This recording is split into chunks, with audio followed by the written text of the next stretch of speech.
Yes please. Good morning everyone.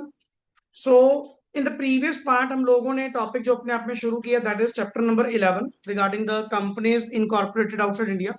Mainly sir companies का भी हमने मतलब इनकॉर्पोरेटेड आउटसाइड इंडिया वाले में सिर्फ उसकी डेफिनेशन अपने आप में डिस्कस की थी, और एक इलेक्ट्रॉनिकली का मतलब क्या है, व्हाट इट इंक्लूड्स, एंड किन के लिए पर्टिकुलरली एग्जाम्पशन आप लोगों ने पढ़ी, जैसे कि स्पेसिफाइड जो IFSC international financial service centre SCZ में क्या किए जाते हैं, लॉन्च किए जाते हैं, सेटअप किए जाते हैं, उनके केस में अगर कोई कैपिटल सब्सक्राइब की जा रही है from the Indian market, clear, उनके लिए इलेक्ट्रॉनिकली वर्ड में वो वाला पॉइंट एप्लीकेबल नहीं होगा। नॉर्मल केस में इलेक्ट्रॉनिकली आपने कई सारे पॉइंट्स क्या किए, डिस्कस किए।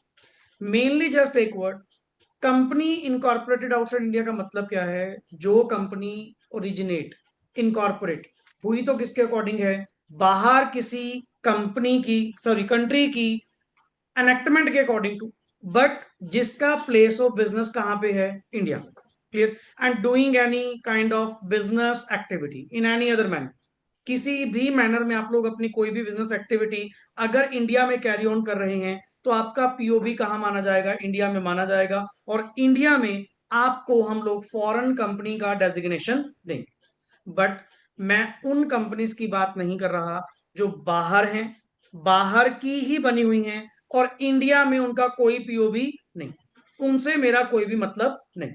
सर या तो कंपनी डोमेस्टिकली होगी जो इंडिया से बनी हुई है, या कंपनी बनी हुई बाहर के अकॉर्डिंग है बट उसका पीओबी कहां पे है? इंडिया। अब आता है जी नेक्स्ट ऑन टॉपिक जो हमारे आगे पॉइंट में है, एप्लीकेशन ऑफ वर्ड, पढ़िए क्या लिखा हुआ है, act to the foreign companies. हमने हाल ही एक पॉइंट पढ़ा पीछे कि पहली बात तो सर इन कंपनीज की इंपॉर्टेंस को आपको बताई गई कि इनके ऊपर मतलब काफी सारे रिलैक्सेशंस भी दी गई हैं, कोई बहुत सारे करिकुलम या बहुत सारे कोई कंप्लायंसेस इन कंपनीज के ऊपर एप्लीकेबल नहीं होते। कहने के लिए इन्होंने सेक्शन जो बताए 379 से लेके 393 ए तक, ये जो चैप्टर 22 है फॉरेन कंपनीज में क्या करेगा, डील करेगा। बट अब ये जो पेज है ये कुछ थोड़ा सा अलग है। पहले तो ये वही बात कहेगा कि अगर आप फॉरेन कंपनी हैं तो आपके ऊपर ये एक्ट की प्रोविजंस क्या होंगी, एप्लीकेबल होंगी, जो कि चैप्टर 22 के अंदर क्या है, स्टेटेड है। Clear, but only chapter 22। Clear. But एक नया कॉन्सेप्ट यहां पे आपको मिलेगा, जैसे कि स्टार्ट करते हैं, पहले पहले तो simple point, according to this section applicability of act. हाँ जी। To foreign companies. Section 380 to 386 both inclusive and section 392 and 393 shall apply to, क्या लिखा हुआ है, all foreign companies. It implies that all companies which fall within the definition of foreign company as per section 2 clause 42 shall comply with the provision of this, क्या लिखा हुआ है, chapter. ये ध्यान रखना, चैप्टर कहा गया है या एक्ट कहा गया है, पहले तो वर्ड अभी क्या यूज कर रहा है, चैप्टर। एंड चैप्टर कौन से की बात कर रहा है सर? ये 22। क्लियर। 22 चैप्टर आपका डील करता है विद द फॉरेन कंपनीज, या कह लो the compliances which are to be complied by the companies incorporated outside India. Now requirement of, हाँ जी, holding of paid up share capital where. अब ये नया कॉन्सेप्ट है जिसके ऊपर क्वेश्चन यूजली बनता है। अब इसके बैकग्राउंड कॉन्सेप्ट क्या है एक्चुअली, जब तुमने फॉरेन कंपनीज को इंडिया में इतनी सारी रिलैक्सेशंस क्या कर दी, प्रोवाइड कर दी, तो इंडियन कंपनीज का, इंडियन बॉडी कॉर्पोरेट्स का, इंडियन इंडिविजुअल्स का दिमाग खराब हो गया। किस बात को लेकर? सर अगर हम लोग डोमेस्टिकली कंपनी बनाते हैं तो हमारे पे इतने सारे कंप्लाइंस, अगर ये फॉरेन कंपनी इंडिया में आ रही है पर्टिकुलरली, वेरी फ्यू कंप्लाइंस। ये तो सरासर गलत बात है। हम डोमेस्टिक वाले हैं, हमें इतने सारे कंप्लायंस की रिक्वायरमेंट हमारे ऊपर एप्लीकेबल कर दी, और हम ठहरे धंधे वाले लोग, बिजनेसमैन लोग, हमें क्या फर्क पड़ता है पर्टिकुलरली कि अगर मैं फॉरेन कंपनी बना के इंडिया में ले आऊं, क्या होगा, टैक्स ही ज्यादा पड़ेगा। 30% की जगह कितना पड़ेगा, 40 पड़ेगा, बट वही कंप्लायंसेस भी तो क्या है, बहुत कम। कंप्लायंसेस भी तो बहुत कम है, रिक्वायरमेंट्स की तो भी बहुत सारी लिस्ट कम है। तो लोगों ने करना क्या शुरू कर दिया, अपने इंडियंस ही पर्टिकुलरली, इंडियंस ही क्या सिस्टम करने लग गए, इंडियंस पर्टिकुलरली एक कंपनी जैसे कि एक्स पीएलसी, कोई बाहर की कंपनी, यूएसए बेस्ड, मान लीजिए ये कौन सी कंपनी है जी, USA based company X PLC, and as a Indian citizen, as a Indian citizen, Indian body corporate, Indian company, Indian LLP, whatever you want to say, हमें अलाउड है foreign investment करना। हम लोग करना क्या लग गए, मतलब इस सारे सिनारियो का बेनिफिट उठाने के लिए ये इस एक्सपीएलसी यूएसए बेस्ड वाली कंपनी में पैसा क्या करने लग गए, इन्वेस्ट। एंड इस कंपनी का, इस बाहर वाली कंपनी का पर्टिकुलरली एटलीस्ट 50% और मोर, 50% और मोर कौन होल्ड करने लग गए, इंडियंस। एंड यही एक्सपीएलसी इंडिया में अपना क्या सेटअप कर रही है, एंड जब ये प्लेस ऑफ बिजनेस इंडिया में सेटअप करेगी it will be deemed as foreign company. तुम्हें लग रहा जो पैसा इंडिया से गया था घूम फिर कर वापस कहां पे आ गया, पर चेहरा बदल के आया। अगर इंडिया में रहता तो किस नाम से रहता, डोमेस्टिक, अब किस नाम से आ रहा है, मतलब ये किस चीज की फिराक में, किस चीज की प्लानिंग में है, पर्टिकुलरली नो टैक्सेशन, कंप्लायंस। उल्टा टैक्सेशन तो पड़ेगी, बढ़ेगी। उल्टा डोमेस्टिक होने का फायदा था, फॉरेन टैक्सेशन में तो आप जाओगे तो 40% बढ़ेगा। कहता जी मेरे लिए टैक्स मैटर नहीं करता, मेरे लिए जो कंप्लायंसेस है ना वो बहुत ज्यादा, एंड कहीं ना कहीं कंप्लायंस कॉस्ट भी ज्यादा ही पड़ती है। अब जब बड़े फ्यू कंप्लायंसेस पड़ेंगे तो आपको तो काफी चीजें सेविंग्स तो यहीं भी हो जाएंगी। एंड वही अगर सरकार टैक्स ले भी लेगी कोई बड़ी बात नहीं, पर कम से कम कंप्लायंसेस से तो बच गए। कहाँ पूरा कंपनीज एक्ट के सारे चैप्टर, कहाँ सिर्फ चैप्टर नंबर 22, सुनने में अच्छा लगा कि पर्टिकुलरली कहाँ 29 चैप्टर, कहाँ सिर्फ एक चैप्टर, वो भी मात्र सिंपल से सेक्शन आपके 379 तो एप्लीकेबिलिटी में निकल गया, बीच में कुछ है नहीं। गिनती के इफेक्टिवली 10 सेक्शन होंगे जो हमें क्या करने पड़ेंगे, कंप्लायंस करने पड़ेंगे। ये द मेन पॉइंट जो लोग करना शुरू कर चुके थे। अब इंडियन सरकार ने देखा ये जो फॉरेन कंपनी का कॉन्सेप्ट था ये तो हमने किन के लिए लाया था, फॉरेनर्स के लिए। ये तो अपने ही लोग हैं जो फॉरेन कंपनी में क्या कर रहे हैं, इन्वेस्टमेंट कर रहे हैं, और घूम फिर कर इंडिया में ही कहाँ आ रहे हैं, वापस आ रहे हैं। तो जब ये कॉन्सेप्ट देखा गया कि पर्टिकुलरली एक बार शेयर होल्डिंग चेक करना कि जिसका पीओबी इंडिया में है, जिसका पीओबी इंडिया में है, जो फॉरेन कंपनी है उसमें होल्डिंग किसकी है। अगर उसमें holding, paid up share capital की holding Indian citizens, Indian individuals, Indian corporates, या कोई तुम्हारे एलएलपी कुछ भी, अगर तो हमारे ही लोग उसमें 50% या 50% से ज्यादा लेकर बैठे हैं सर, फिर तो वो अपनी कंपनी है। कहने को वो क्या कह रहे हैं अपने आप को, फॉरेन कंपनी। मैं तो क्या मान के चलूंगा, जस्ट लाइक अ इंडियन कंपनी। और जब आपने ये वर्ड कह दिया मैं तो क्या मानकर चलूंगा, तो not only chapter number 22, back to concept, the other provisions of the companies act भी द स्टेटेड, हाँ कुछ प्रिस्क्राइब्ड होंगी जो मैं आपको बता कर जाऊंगा। चैप्टर 22 तो लगेगा लगेगा, chapter 22 plus other provision of the act भी आपको क्या करनी पड़ेगी, फॉलो करनी पड़ेगी। सिर्फ एक कारण से, सिर्फ एक कारण से कि सर अपने ही लोग ऐसा काम करने लग गए। हमने ये फॉरेन कंपनी का कॉन्सेप्ट किसके लिए लगाया था कि बाहर के लोग अपनी कैपिटल कहां लेकर आए, इंडिया में। ये तो इंडिया का पैसा इंडिया में ही रोटेट होकर आ रहा है, बट चेहरा बदल के आ रहा है। फिर इनको तो जी इक्विवेलेंट टू बैक वही कॉन्सेप्ट पे ले जाओ कि तुम्हें तो सारी प्रोविजंस क्या करनी पड़ेंगी, कंप्लायंस करनी पड़ेगी। सुनो, अब होता क्या है, वेयर नॉट लेस देन, पहले वर्ड क्या है, not less than. Not less than means at least, कम से कम at least 50% of the paid up share capital, and paid up share capital means whether equity or preference, or partly equity and partly preference। हमने तो ये देखना कि तुम्हारा जो भी पेड अप कैपिटल है ना, तुम्हारी बाहर वाली कंपनी का, मतलब equity share capital plus preference share capital मिलाकर, अगर उसका 50% किसी भी फॉर्म में, चाहे इक्विटी में चाहे प्रेफरेंस, चाहे दोनों, 50% कौन होल्ड करते हैं sir, of a foreign company incorporated outside India is held by, किन के द्वारा, नंबर वन वर्ड इज क्या लिखा हुआ है, one or more citizen of India. Number two, by one or more companies or body corporates incorporated in India. or by one or more citizens of India and one or more companies or body corporates incorporated in, कहने का मतलब Indian companies, Indian एलएलपीज, body corporate है, body corporate के अंदर एलएलपीज भी क्या होती हैं, इंक्लूड, कोई भी हो तो इंडियंस। अगर उस बाहर वाली कंपनी में 50% या 50% से ज्यादा कौन होल्ड करता है, इंडियन लोग होल्ड करते हैं, वेदर सिंगली और in aggregate, such foreign company shall also comply with the provision of chapter 22। वो तो वैसे भी एप्लीकेबल था, and such other provision of this act as may be prescribed with regard to the business carried on by it in India as if it were a company incorporated in India। यहां पे आगे point फंस गया कि sir कहां, तो मैं सोच रहा था कि मेरे ऊपर एप्लीकेबल ही क्या होगा, सिर्फ और सिर्फ चैप्टर 22। अब यहां इन्होंने खींच के बैक टू कंसेप्ट फिर वही ले आए कि हम आपको प्रेस्क्राइब करेंगे such other provision of the act भी आपको क्या करनी पड़ेगी, फॉलो करनी पड़ेगी, as if you are a Indian company, कि जैसे तुम क्या हो, इंडियन कंपनी हो, तो अदर प्रोविजंस का कंप्लायंस भी आपको करना पड़े।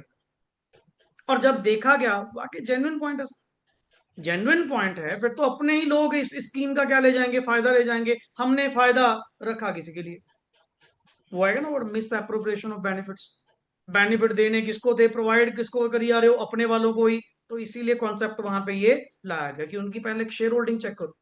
अब जैसे एग्जांपल भी गिवन है यहाँ पे sir, particularly example the share holding of MR company LLC, तो एमआर ग्रुप वाले है ही क्या, Dubai based, clear. MR company LLC incorporated in कहां पे है, Dubai, and having a POB कहां पे। इतनी सी बात कहना, इतनी सी बात कहना, इंडिया के लिए वो एमआर कंपनी क्या मानी जाएगी, फॉरेन कंपनी। कहते बट वेट, और जब तुमने फॉरेन कंपनी कहा चैप्टर 22 तो लगना ही लगना है बाय डिफॉल्ट। मैं क्या सर एक बार इनकी होल्डिंग बताना, वो भी तो देख लें, मन करे डीम्ड एज इंडियन कंपनी हो, क्या पता। क्लियर, इज एज फॉलो, जैसे number 1 Hinduja company limited Indian company कितना होल्ड कर रही है, Vaishali company limited Indian company कितना होल्ड कर रही है, आगे तो पढ़ने की जरूरत ही नहीं, 26 और 25 51, बाकी तो मुझे देखने की जरूरत भी नहीं है। 51% तो कौन लेके बैठा है, इंडियन लोग, इंडियन कंपनीज। तो सर ये जो एमआर कंपनी है, एमआर कंपनी ये सिर्फ चैप्टर 22 के साथ नहीं, chapter 22 plus such other provision of the act as has been prescribed, जो भी विद रिगार्ड टू इनके प्रेस्क्राइब की जाएंगी वो अदर प्रोविजंस का कंप्लायंस भी इनको करवाना पड़ेगा। पढ़िए, as per section 379 subsection 2, yes, हाँ जी, Our company LLC will also be required to comply with the provision of the chapter 22 as not less than 50% of the shareholders of MR company LLC consist of body corporate incorporated in India. MR company LLC will also be required to comply. also be required to comply with the main line, तो ये sir also be required to comply with the other provision of this act as may be, जो क्या की जाएंगी, prescribe की जाएंगी with regard to the, सारा नहीं कह सकते ना, जिस टाइप का बिजनेस तुम इंडिया में करोगे उस तरह का जो भी प्रोविजन आपके ऊपर अलग से लगनी चाहिए, business based, nature of business, as with regard to the, क्या लिखा हुआ है, business carried on by its place of business in India as if, जैसे कि आप एक company incorporated in India. Clear, इसको ना अगर मैं वर्ड कहूं डीम्ड इंडियन कंपनी, इसको वर्ड क्या बोलेंगे, डीम्ड इंडियन कंपनी, इनको माना जा रहा है कि जैसे कि आप एक डीम्ड इंडियन कंपनी हो, आज चेहरा फॉरेन कंपनी का, अंदर तो तुम्हारे हमारे लोग ही बैठे हैं, 50% या 50% से ज्यादा तो कौन लेकर बैठे हैं, इंडियंस। तो हम तो आपको इंडियन कंपनी की तरह मान के चलेंगे, वो बात अलग है, पूरा कंपनी एक्ट नहीं लगाएंगे, चैप्टर 22 तो लगना ही था, जो अलग से आपके नेचर ऑफ बिजनेस के अकॉर्डिंग जो भी पीओबी भी तुम कर रहे हो, बेस्ड ऑन दैट जो एक्ट की प्रोविजन लगनी चाहिए, हम वो एक्स्ट्रा प्रोविजंस भी आपके ऊपर कंप्लाई करवाएंगे, सिर्फ इतनी सी बात। Now the main topic sir, मेरा जो मेन है, हाँ जी, दो कंट्रीज की सिटीजनशिप हो तब भी लगेंगे, 2 कंट्रीज किया, यूएस का भी बन गया, वो सिटीजन बन गया, मतलब और फिर भी पीओबी इंडिया में है तब भी कंप्लायंस लगेंगे, हाँ लगेंगे, उसमें क्या आप बोलो। ये जो 50% है ऑल टाइम, कभी 50% से नहीं, ऑल टाइम मतलब आपको हमेशा जब भी आप अपनी ये चेकआउट करो, नेचुरली कंप्लायंस आप कब चेक करोगे, ईयर के स्टार्टिंग में करोगे ना, यहाँ पे ईयर एंड पे तो नहीं करूंगा, जैसे नेक्स्ट ईयर मेरा स्टार्ट होने वाला है तो एक बार आपको आज ही चेकआउट करना पड़ेगा, क्योंकि कंपनी ने तो पूरा साल कंप्लायंस के थ्रू निकालना है ना। तो वो क्या चेक करेंगे कि मुझे सिर्फ चैप्टर 22 एप्लीकेबल होगा या अदर प्रोविजन भी लगेंगी। आप अपनी स्क्रीनिंग करो कि एट प्रेजेंट हमारी होल्डिंग में कौन है। अब एट अगर मान लो किसी भी वक्त मान लो तुम्हारा ये कंडीशन ब्रीच हो गई, 50% क्रॉस कर गई या 50% भी है, उसी वक्त आपको अदर प्रोविजंस का कंप्लायंस भी आपको करना पड़ेगा। ये नहीं है कि ईयर टू ईयर चेक करेंगे, जिस भी वक्त आपकी ये लिमिट क्या कर गई, क्रॉस कर गई, ऑटोमेटिकली आपको कंप्लायंस करने पड़ेंगे, क्योंकि सरकार तो कंप्लायंस करवाएगी। आपको वर्ड ही क्या बोल दिया, as if it were a Indian company, जैसे कि आप क्या हो, इंडियन कंपनी हो। ये चीज clear. Next is sir main section, इसमें पर्टिकुलरली हमारे पास दो ही हैं, एक है 380, एक है 381, जो मजेदार, थोड़े से लेंदी भी और काम के भी हैं, जिसके बेसिस पे मैं क्वेश्चन एक्सपेक्ट करता भी हूं। सबसे पहला point, document etcetera to be delivered to, क्या लिखा हुआ है, registrar by the foreign company. अब यहां पे है जी, आपने registrar, registrar means ROC, foreign companies अगर इंडिया में स्टैब्लिश होती हैं, पीओबी अपना यहाँ पे स्टैब्लिश करती हैं, तो उनको आते ही कौन कौन से डॉक्यूमेंट्स आपको सबमिट करने पड़ेंगे to the ROC, that is the list. Clear. पहला, according to section 380 subsection 1 of the companies act, हाँ जी, every company, every foreign company shall within 30 days of the establishment of its place of business in India deliver to the registrar for registration. मतलब जिस दिन से तुम date of POB, जिस दिन से आपने डेट ऑफ पीओबी क्या करा, एस्टेब्लिश करा, वहां से विद इन कितने दिन में से, 30 डेज में आपने डॉक्यूमेंट्स डिलीवर करने हैं, किसको, टू द रजिस्ट्रार, फॉर किसके लिए, रजिस्ट्रेशन, कि हमारी इंडिया में रजिस्ट्रेशन करवाई जाए, हमें फॉरेन कंपनी का टैग दिया जाए। रजिस्ट्रेशन इनको इंडिया में भी करवानी पड़ेगी एज अ फॉरेन कंपनी। एक रजिस्ट्रेशन तो इनकी हो रखी है जिस भी कंट्री बेस्ड है, वो इनकॉर्पोरेशन है, बट जिस भी कंट्री में नेक्स्ट आगे जाएंगे वहां भी तो आपको डॉक्यूमेंटेशन करवानी पड़ेगी ना, वो चीज।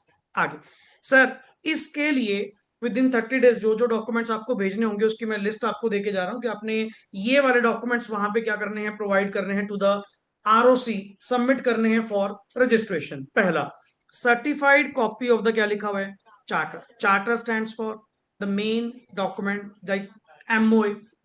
बाकी मैं पर्टिकुलर एमओए वर्ड यूज नहीं कर सकता, क्योंकि country to country charter documents क्या होते हैं, डिफरेंट। जैसे दुबई बेस्ड अगर बात करें, दुबई में वर्ड चलता है व्हाइट पेपर, वहां पे अपने यहाँ पे क्या चलता है, एमओए, वहां पे चलता है व्हाइट पेपर, कि कंपनी के व्हाइट पेपर में ये सारी प्रोविजंस लिखी हुई हैं, दैट इज कॉल्ड एज, उनका अलग है। अब ऐसे मान लो फ्रांस, इटली, जहां भी अलग अलग तुम देशों की अगर बात कर रहे हो, हमें नहीं पता ना वहां पे एमओए वर्ड चलता है कुछ और चलता होगा, हमने वर्ड क्या बोल दिया, certified copy of the charter, statutes, memorandum and articles, जो भी है, जो भी तुम्हारे वहां पे चार्टर डॉक्यूमेंट्स माने जाते हैं, जो बेसिकली आपकी कॉन्स्टिट्यूशन डिफाइन करते हैं, तुम्हारी बनावट एक्सप्लेन करते हैं कि तुम क्या हो, कौन हो, वो डॉक्यूमेंट आपने हमें certified, certified copy, not normally random copy निकाल के दे दी, सर्टिफाइड कॉपी आप हमें क्या करेंगे, प्रोवाइड करेंगे। पढ़िए, and articles of the company, और हाँ जी, Other instrument constituting or defining the constitution of the company. क्योंकि मैं एग्जैक्टली नाम तो नहीं लिख सकता, अब कितनी सारी कंट्रीज हैं वर्ल्ड लेवल पे, अब कौन सी कंट्री में क्या डॉक्यूमेंट का नाम चलता है, मैंने तो कुछ पर्टिकुलर वर्ड यूज कर दिए, क्या word, charter, statutes, memorandum and articles. Next, if the instrument is not in द, क्या लिखा हुआ है, इंग्लिश, अगर इंस्ट्रूमेंट आपका इंग्लिश लैंग्वेज में नहीं है, then certified translation thereof in the द, क्या लिखा हुआ है, इंग्लिश लैंग्वेज, उसकी सर्टिफाइड कॉपी साथ में लगा दो, translated copy. Clear. Next, number 2 point, मतलब फर्स्ट वाला क्या था, the charter document, certified copy of the charter document. Clear. अगर वो इंग्लिश में नहीं, common sense, foreign company English में कहाँ होगी सर, कोई और अलग लैंग्वेज में अगर लिखी हुई है तो उसके एक ट्रांसलेटेड कॉपी भी आपको साथ में लगानी पड़ेगी, और वो भी इंग्लिश में। Now the full address of the, हाँ जी, Registered or principal office of the company. ये कौन से एड्रेस की बात कर रहे हैं, जिस भी कंट्री से तुम बिलोंग करते हो वहां तुम्हारा registered office, principal place of business कहाँ पे है, दैट इज, एक होगा जो इंडिया में पीओबी होगा, वो अलग है, वो अलग है। अभी मैं आपसे ओरिजिन का एड्रेस पूछ रहा हूं, आप जैसे कह रहे हो यूएसए में, यूएसए में कहाँ, कहीं तो हो गए, तो उसका एड्रेस दो हमें। Clear? The full address of the registered or principal office of company. Next is and a list of directors and, हाँ जी, Secretary of the company containing such particulars as may be prescribed. अब ये जो सी clause है ना, ये है जी list of किसकी सर, डायरेक्टर्स एंड क्या लिखा हुआ है, सेक्रेटरी। अब इनकी पूरी नीचे लंबी लिस्ट गिवन है किस चीज की, क्या आपने इनके बारे में क्या क्या पर्टिकुलर्स जो है वो प्रोवाइड करने हैं। सुनो, in relation to the nature of particulars, To be provided as above, the company's registration of foreign companies Hmm. rules 2014, provide that the list of the directors and secretary or equivalent by the whatever name called, हो सकता है जी अपन India में secretary word use करते हैं, तुम्हारे वहां पे personal assistant या कुछ भी अगर वर्ड आप यूज करते होंगे, माइट भी, आपने हमारे पास उनके पर्टिकुलर्स क्या करने हैं, प्रोवाइड करने हैं। Clear? Shall contain the following particulars, उन लोगों के बारे में मैं एक लिस्ट जारी कर रहा हूं कि मतलब ये चीजें मुझे उनके बारे में चाहिए। नंबर वन, ये टोटल 13-14 पॉइंट्स हैं, वन बाय वन चलेंगे।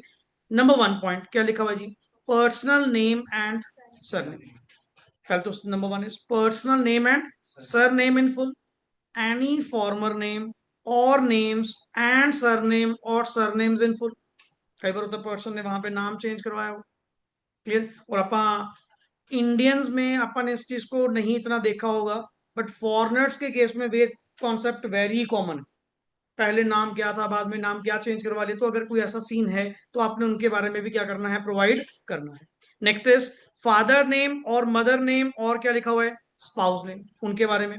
Date of birth, residential address, nationality, कौन सी कंट्री से आप बिलोंग करते हो, अपनी नेशनैलिटी बताओ।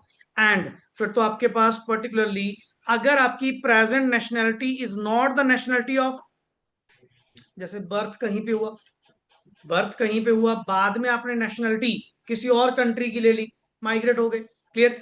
हिज नेशनैलिटी ऑफ, फिर ओरिजिन वाली कौन सी है, अब क्योंकि आप तो क्या बताओगे, करंट नेशनैलिटी बताओगे, तो भाई आपकी फिर ओरिजिन वाली कौन सी है। पूरी डिटेल है सर लोगों के बारे में, मुझे ये सारे पर्टिकुलर्स उनके बारे में चाहिए। And passport number, passport number, date of issue and country of, किसने इशू करा, क्लियर, किस दिन इशू करा। If a person holds more than details of all passports to be क्या, अब कई कंट्रीज टू कंट्रीज ये चीजें अलाउड होती हैं कि बंदा दो दो पासपोर्ट्स भी क्या कर रहा है, होल्ड कर रहा है दो दो कंट्रीज की ओर से, तो आप दोनों की डिटेल्स हमें प्रोवाइड करो। समझे? Next, income tax pan number, हाँ जी। if applicable, occupation, और अगर आप इंडिया में कहीं ना कहीं अगर मान लो कोई रिलेशन इनकम पॉइंट से रखते हैं, तो आपका परमानेंट अकाउंट नंबर भी तो होगा, पैन नंबर, तो आप अपना वो पैन नंबर हमें प्रोवाइड करिए। नेक्स्ट, ऑक्यूपेशन इफ एनी, क्या करते हो, वेदर डायरेक्टरशिप इज, हाँ जी, directorship in any other Indian company, director identification number, DIN, name and corporate identity number. क्या इससे पहले, क्या इससे, मैं तो यही कहूंगा ना, क्योंकि आप आज पीओबी इंडिया में स्टैब्लिश कर रहे हो, क्या इससे पहले भी आप कोई इंडियन कंपनी में डायरेक्टरशिप होल्ड करते हो, अगर करते हो फिर तो आपका डिन नंबर होगा। एंड किन किन कंपनीज में होल्ड करते हो डायरेक्टरशिप, उनका नाम, उनका सिन नंबर, ये भी हमें साथ में प्रोवाइड करो इन case of holding directorship. Clear? कि हमारी कंपनी के अलावा आप किसी और इंडियन कंपनी में भी क्या हो, डायरेक्टर्स हो। अरे डायरेक्ट एनआरआई भी तो डायरेक्टर होते हैं, जरूरी थोड़ा कि सारे डायरेक्टर आपके कौन से होंगे, रेजिडेंशियल होंगे, एनआरआई भी तो होते हैं। तो अल्लाह कहता जी अगर आप हमारे यहाँ पे कभी डायरेक्टर रह चुके हो किसी भी कंपनी में, तो आपका डिन नंबर होगा, वो प्रोवाइड करो। किन किन कंपनीज में रह चुके हो या हो, that is name and CIN number, corporate identification number. आगे, अदर डायरेक्टरशिप और डायरेक्टरशिप्स हेल्ड बाय, इनके अलावा कहीं और कोई डायरेक्टरशिप आप होल्ड करते हो, मेंबरशिप नंबर फॉर किसके लिए, जैसे कंपनी सेक्रेटरीज का क्या होता है, मेंबरशिप नंबर, तो उनके केस में आपको मेंबरशिप नंबर देना होगा। एंड वर्ड क्या लिखा हुआ है, ईमेल। तो ये 14 पर्टिकुलर्स मुझे उस list of directors and secretary की जो प्रोवाइड करोगे ना, मुझे सिर्फ नाम नहीं लिख के देना, ये सारे पर्टिकुलर्स आप मुझे क्या करोगे, प्रोवाइड करोगे। क्लियर? लाइक नंबर वन, सबसे पहला पॉइंट क्या था जी अपने आप में, उनके बारे में full name and the sir. Number two point is former name or surname. Clear? Number third point, father, mother, spouse name, date of birth. Clear? Next, nationality, and next residential address, जो भी आपका होगा जिस भी country में आप रहते हो पर्टिकुलरली। देन आफ्टर दैट आपने क्या कहा पर्टिकुलरली सर, आपका नंबर, पासपोर्ट, सॉरी पहले नेशनैलिटी, अगर आपकी नेशनैलिटी वही ओरिजिन वाली नहीं है तो ओरिजिन वाली कौन सी? देन पासपोर्ट नंबर प्रोवाइड करो, date and country of issue. And अगर आप एक से ज्यादा पासपोर्ट होल्ड करते हो तो आप उन सब के बारे में हमें डिटेल्स क्या करेंगे, प्रोवाइड करेंगे। देन आफ्टर दैट पर्टिकुलरली क्या आया sir? Pan number. Pan number के बाद ऑक्यूपेशन। एंड आप क्या कोई डायरेक्टरशिप इंडिया में होल्ड करते हो, फिर तो आपका डिन नंबर होगा। एंड किन किन कंपनीज में होल्ड करते हो, उनका name and CIN number. Clear? Then after that sir other directorship अगर आप होल्ड करते होंगे, और membership number in case of secretaries only, and the last is email. Clear? Now next word आओ जी, डी क्लॉज। मतलब 3 डॉक्यूमेंट्स पढ़े हमने अभी तक। अपने कितने डॉक्यूमेंट्स हुए हैं? 3 डॉक्यूमेंट्स कह लो या डिटेल्स कह लो। नंबर 1 तो charter document, number 2 the address जहां पे भी आपका रजिस्टर्ड ऑफिस है, प्रिंसिपल प्लेस ऑफ बिजनेस है, and number 3 list of directors and secretary. About word number D point, the name and address और नेम्स एंड एड्रेस ऑफ, हाँ जी, One or more person resident in India authorized to accept on behalf of the company service officers and any notices or other documents जितने भी documents company पे सर्व किए जाएंगे। अब particularly तुम्हारा क्या पता, तुम्हारे सारे लोग बाहर के हो, कहते नहीं जी, एक ना कोई एक रिस्पॉन्सिबल पर्सन तो आपको इंडिया में रखना पड़ेगा उस पीओबी पे, जो अल्टीमेटली तुम्हारा क्या पता ब्रांच ओपन करके सारे चले गए। नहीं, एक person particularly person resident in India आपको अपॉइंट करना पड़ेगा, ताकि फॉरेन कंपनी के साथ जो भी हमारी तालमेल होगी, जो भी कम्युनिकेशन होगा, कोई नोटिस इशू करना होगा, फॉरेन कंपनी के बिहाफ पे वो पर्सन क्या करेगा, उसको रिसीव करे। Clear? That is name and address, names and address. वो तुम्हारी इच्छा, मेरे पास चाहे तो एक से ज्यादा रखो, नहीं कम से कम एक पर्सन तो आपको इंडिया में रखना पड़ेगा उस फॉरेन कंपनी को संभालने के लिए। नेक्स्ट इज आगे, the full address of the office of the company in India which is deemed to be its principal place ये of रहा business तुम्हारा in India. पीओबी का एड्रेस, तो ये रहा उसका full address of the office of the company India में, कहां पे, जिसको तुम कहने जा रहे हो कि ये हमारा पीओबी होगा, ये हमारा प्लेस ऑफ बिजनेस होगा। आगे पर्टिकुलर्स ऑफ, अच्छा इससे पहले भी आप कभी पीओबी ओपन या बंद कर चुके हैं, या पहली बार इंडिया में आ रहे हो, उसके बारे में डिटेल्स प्रोवाइड करो। अब मान लो इन्होंने पिछले साल या उससे कहीं पहले पीओबी इंडिया में क्या करे थे, एस्टैब्लिश करे थे, बट क्लोज डाउन करके चले गए थे, पुरानी डिटेल्स क्या करो, प्रोवाइड करो। या अगर पहली बार आ रहे हो तो पॉइंट ये एप्लीकेबल होगा नहीं कि सर हम ना कभी पहले आए हैं ना कभी गए हैं, ये हम तो पहली बार इंडिया में पीओबी क्या कर रहे हैं, एस्टैब्लिश कर रहे हैं। Next, and declaration that none of the directors, हाँ जी, of the company or the authorized representative in India has ever been convicted or debarred from formation of companies and management in और India. इस बात की declaration भी आपको साथ में देनी पड़ेगी कि हमारे कोई भी डायरेक्टर ऑफ द कंपनी या कोई भी ऑथराइज्ड रिप्रेजेंटेटिव, ये जो आपका डी वाला पॉइंट था, ये डी वाला पॉइंट कौन था, तेरा ऑथराइज्ड रिप्रेजेंटेटिव था, जो इंडिया में रहकर उस फॉरेन कंपनी को क्या करेगा, रिप्रेजेंट करेगा। कहते जी उनके बारे में डेक्लेरेशन लिख के दो, वो पर्सन, ना डायरेक्टर ना वो ऑथराइज्ड रिप्रेजेंटेटिव, कभी भी कन्विक्टेड या डी बार नहीं हुआ from the formation of companies and management in India और अब्रॉड, ना इंडिया में ना अब्रॉड, हमारा कहीं भी कोई डिफॉल्ट नहीं। ये मुझे कुछ चंद एंड एनी अदर इंफॉर्मेशन जो क्या की जाएगी, प्रिस्क्राइब की जाएगी, ये कुछ पर्टिकुलर डॉक्यूमेंट्स एंड इंफॉर्मेशन लेकर मेरे पास पहुंच जाना। मैं सब कुछ चेकआउट करने के बाद आपकी कंपनी क्या कर दूंगा, रजिस्टर्ड कर दूंगा as a foreign company. Clear? Now form, procedure and time for making application, हाँ जी, And submission of the prescribed documents. हाँ जी, According to the company's registration of foreign companies rules 2014, the above information shall be filed with the registrar within 30 days of the establishment. Registrar CRC office, ये इनके particular office है, CRC central registration centres, ये registration के काम करते हैं। जो बाकी ये रजिस्ट्रार सिर्फ रजिस्ट्रेशन के मैटर्स को देखेगा, ये सीआरसी सेंटर यहाँ पे प्रोसेसिंग काम होता था। क्लियर? तो पर्टिकुलरली सेंट्रल रजिस्ट्रेशन सेंटर पे विद इन क्या, वही आधी बातें ना तुम्हें इस चैप्टर्स में रिपीट भी नहीं, तभी थोड़ा सा स्पीड में उस अकॉर्डिंग टू बनाकर रखूंगा कि मेन कंटेंट में बार बार तुमसे सुनता रहूंगा कि डॉक्यूमेंट चाहे आप पढ़ लिए, 2 मिनट रुक, पहले कंटेंट हो जाए, सारा सेक्शन दोबारा पूछूंगा, तुम्हारा तो ऑन टिप्स हो जाएगा, ये कंटेंट खींचेगा बार बार। अब फिर आ गया within 30 days of the establishment, आपने registrar of its place of business India in form number कौन सा sir, FC1, FC stands for foreign company, FC1 along with the prescribed fees, हाँ जी, and documents required to be furnished as provided in section 380, subsection 1. The application shall also be supported with an attested copy of approval from the RBI under the, एक कल भी अपने पास point आया था कि sir अगर आप इंडिया में ऐसे पीओबी क्या करते हो, स्टैब्लिश करते हो, तो समटाइम्स फैमा की आपको क्या लेनी पड़ती है, अप्रूवल। तो एक डॉक्यूमेंट और अटैच हो गया, एक डॉक्यूमेंट और अटैच हो गया। FC1 में जो इतनी बड़े कागज जाएंगे, साथ में एक अप्रूवल भी जाएगी। अगर आरबीआई की ओर से रिक्वायर्ड है कि फैमा के अंडर आपको आरबीआई से अप्रूवल लेनी पड़ेगी, साथ में ये भी अटैच करनी पड़ेगी। आगे और रेगुलेशंस, हाँ जी, and also from other regulations if any approval is required by such foreign company. अगर मैं इसको सिंपल सी बात कहूं पर्टिकुलरली, और अगर तुम्हारे केस में कोई ऐसी रेगुलेशन से अप्रूवल रिक्वायर्ड नहीं है, इसको वर्ड बोलते हैं सेक्टरल रेगुलेटर्स। सुन लो कॉन्सेप्ट, ये आगे भी रिपीट होएगा। Sectoral regulators like SEBI, RBI, ये कौन होते हैं, जैसे इरडा, IRDA, इंश्योरेंस कंपनीज के ऊपर, they are called as sectoral regulators. ये अपने अपने सेक्टर के रेगुलेटर माने जाते हैं। जैसे बैंकिंग कंपनी आरबीआई। अगर सिंपल सी बात, ये बेसिक में भी लगता है, अगर तुम्हारे पे किसी सेक्टर रेगुलेटर के अकॉर्डिंग टू कोई अप्रूवल क्या है, रिक्वायर्ड है, तो जो तुम डॉक्यूमेंट FC1 में लगाओगे, उनमें एक डॉक्यूमेंट ये भी क्या कर देना, अटैच कर देना, वो अप्रूवल लेटर भी आपको साथ में लगाना पड़ेगा।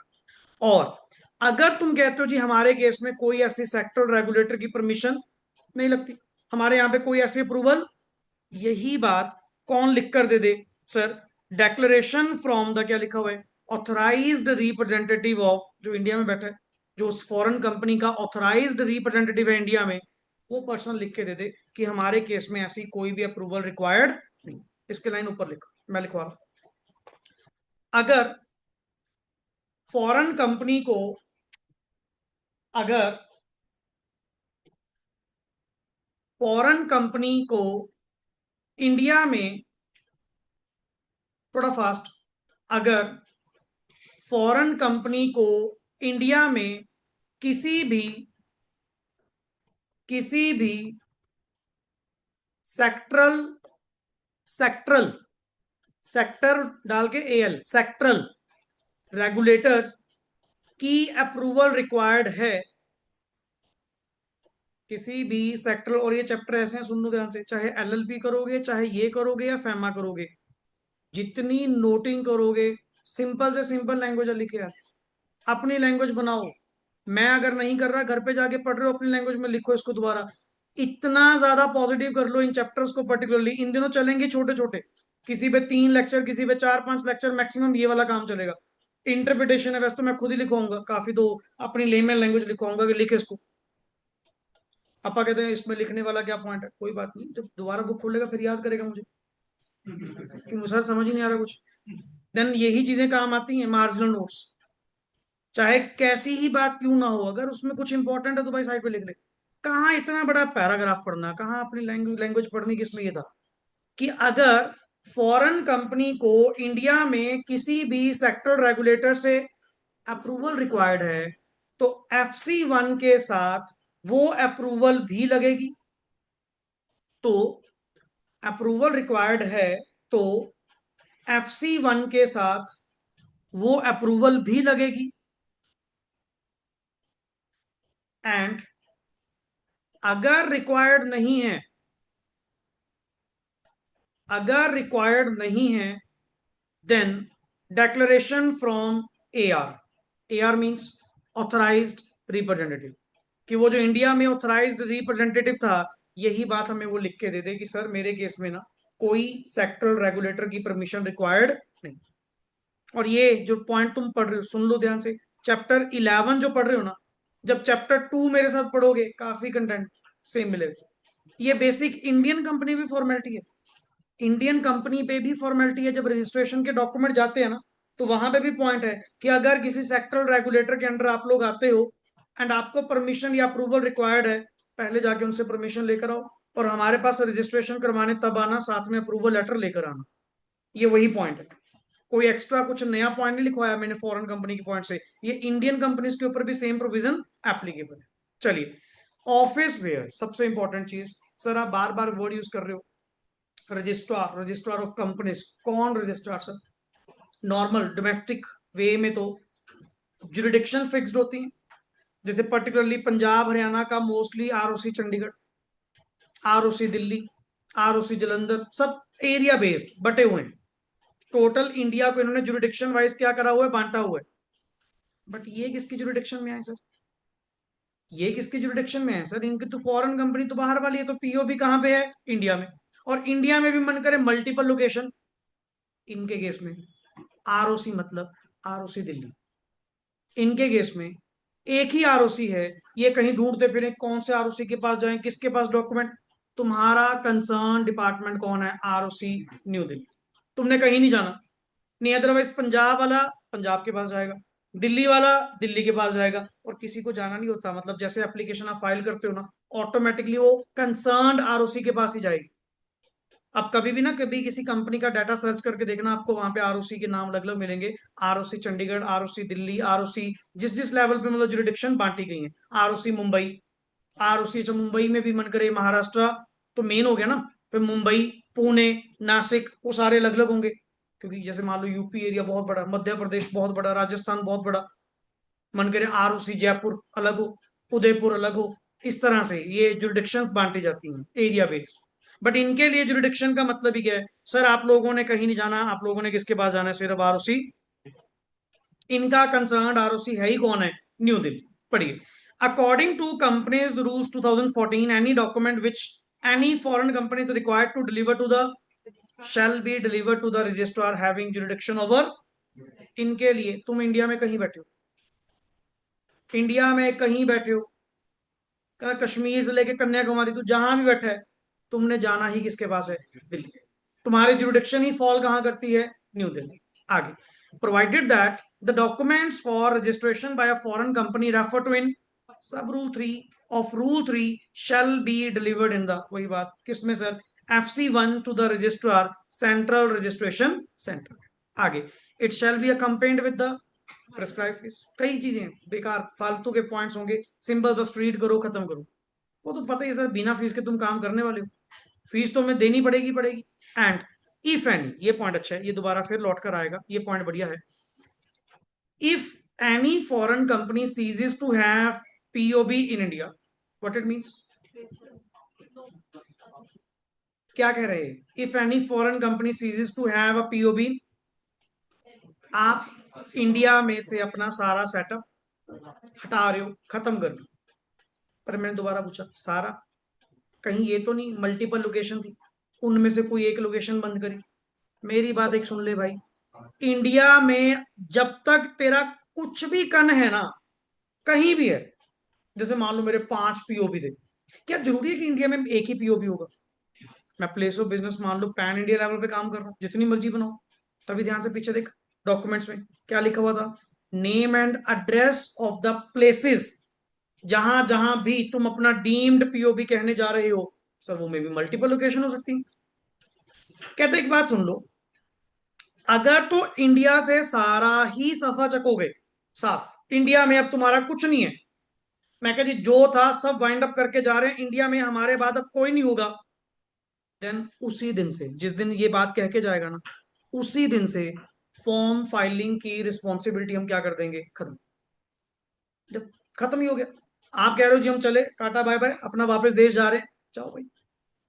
पर सारा समेट के जा रहे हो ना, कोई ऐसा तो नहीं पीछे कोई एक पीओबी या कोई और पीओबी चल रहा होगा। देख, जब तक तुम्हारा कोई भी पीओबी अगर इंडिया में क्या करता है, एग्जिस्ट करता है, form filing requirement, document filing requirement आपके ऊपर क्या रहेगी? एप्लीकेबल। देन मैं आपको छोड़ूंगा नहीं, देन आपको कागजी कार्रवाई हमेशा पूरी करते रहनी पड़ेगी। हाँ, या तो बिल्कुल ही खत्म कर जाओ, सीज, पीछे कुछ भी नहीं रहा, उसी दिन से पढ़ो। It shall fourth with give, पहली बात, जिस दिन आया था तू मुझे बता के आया था, अब जिस दिन जा रहा है क्या बता के नहीं जाएगा? कि मैं अपना पीओबी, वैसे भी तो 30 दिन में आया था, जिस दिन पीओबी इंडिया में तूने स्टैब्लिश करा, 30 दिन के अंदर मेरे पास किसके लिए आया था? रजिस्ट्रेशन के लिए। आज भाई तू सारा कुछ ये सेटअप छोड़ के जा रहा है, सीज करके जा रहा है, ऐसे थोड़ी चुपचाप चला जाएगा। मेरे को नोटिस तो देके जाएगा ना, बता के तो जाएगा ना कि सर पता क्या है, इसमें भी तुम्हारी गलती है अगर तुम बताकर नहीं जाओगे। क्यों? मेरे अकॉर्डिंग तो तुम इंडिया में एग्जिस्ट हो, मेरे को अच्छा, जब तक तुम इंडिया में एग्जिस्ट करते हो सेक्शन तो लगेंगे, डॉक्यूमेंट्स नहीं आएंगे पेनल्टी पे पेनल्टी, मैं तो लगाता रहूंगा। उल्टा तुम्हें अकलमंदी वाला काम करना चाहिए, जब आया था तो बताया था, जब जा रहा है तो बता के जाओ कारण, ताकि मेरे पे ये फॉर्म फाइलिंग डॉक्यूमेंट फाइलिंग का जो सिस्टम है वो सारा क्या हो जाए, खत्म हो जाए। जब इंडिया से सारा कुछ समेट तो दिया, पर अगर इंडिया में तेरा अभी भी कोई लेन देन है, कोई ना कोई पीओपी आपका मतलब एग्जिस्ट करता है, then sir ultimately form filing document requirements and all तो ये चलते रहेंगे।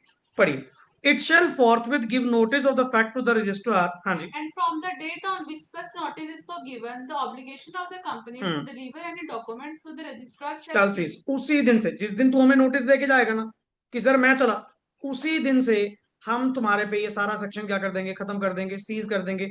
कोई रिस्पॉन्सिबिलिटी डॉक्यूमेंट फाइल करने की तुम्हारी नहीं बनती, provided it has no other place business in. फिर तो सर आप एक्टिव हो ना।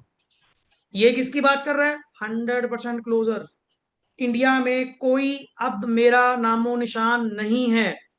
हाँ, जिस दिन नोटिस देके जाएगा उसी दिन हमसे लिखवा के लीजिए, जा भाई तेरी कोई रिस्पॉन्सिबिलिटी, कोई डॉक्यूमेंट तुझे मुझे फाइल नहीं करना, मैं भी अपना कागजों में तेरा पीओबी क्या कर दूंगा, सीज कर दूंगा। समझे ना पॉइंट। एंड उसी दिन से form filing document filing requirement सारी खत्म। पर जब तक इंडिया में कोई ना कोई है, तुम नहीं हो, कोई और लोकेशन पे हो, चलता रहेगा सर, फॉर्म फाइलिंग तो आनी चाहिए।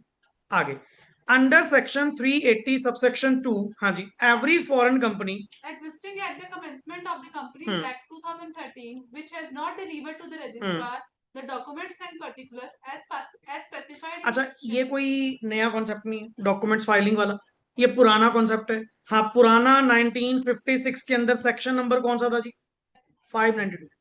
और अब 2013 आ गया तो पुराना एक्ट क्या हो गया, खत्म हो गया। खत्म इन द सेंस नए वाले ने पुराने वाले को क्या कर दिया, रिप्लेस। क्लियर, रिप्लेस कर दिया। तो पर्टिकुलरली तो एप्लीकेबल तो कौन सा होगा, नया वाला। कहते जी इसका मतलब ये नहीं कि पुराने वाले बच गए, पुराने वालों पे नए एक्ट की प्रोविजंस क्या हो जाएंगी, एप्लीकेबल हो जाएंगी। Shall continue to be subject to the obligation to deliver those documents and particulars in accordance with the, क्या लिखा हुआ है आपके ऊपर, तो पर्टिकुलरली सारी रिक्वायरमेंट्स वैसे ही चलती रहेगी, कोई माफी ना मानी। और कोई नया कॉन्सेप्ट नहीं है कि 2013 पहली बार लेकर आया, 1956 में भी यही काम थे। आगे, form procedure time within which, अगर कभी आपको ऑल्ट्रेशन, ये थी बेसिक। अभी तक फॉर्म जो गया था वो कौन सा था, बेसिक रजिस्ट्रेशन। अब कल को आप कोई जगह जुगा चेंज करते हो, पीओबी चेंज कर लिया, कभी कुछ चेंज कर लिया, दिक्कत तो रहेगी, ऑल्ट्रेशन नहीं फाइल करनी पड़ेगी। जैसे आप अपने मेमोरेंडम आर्टिकल्स वगैरह एक बार फाइल कर देते हैं, क्या कभी ऑल्ट्रेशन नहीं करवाते, करवाते हैं। पढ़िए, अगर कभी ऑल्ट्रेशन का सीन हुआ तो क्या, पढ़िए जी, section 380 subsection 3 provides that Where any alteration is made or occurs to the documents delivered to the registrar under section 380, हाँ, the foreign company shall within 30 days of such alteration deliver to the ROC for registration a return containing the particulars of alteration in the prescribed form। और वो prescribed form कौन सा है, form FC2। That's it, कोई paragraph नहीं पढ़ना, simple एक word. अगर तुमने वो बेसिक डॉक्यूमेंट जो फाइल करे थे विद द रजिस्ट्रार, कल को उनमें अगर कोई भी ऑल्ट्रेशन होती है तो उसकी रिटर्न जो जाती है वो किसमें जाती है, FC2 में, with in 30 days from the alteration. Same चीज, बस इतना सा आपने पॉइंट क्या रखना है, याद रखना है। दो फॉर्म हो गए, FC1 FC2 है, ये दोनों बेसिक हैं, मतलब रजिस्ट्रेशन के रिगार्डिंग या उसके ऑल्ट्रेशन के रिगार्डिंग।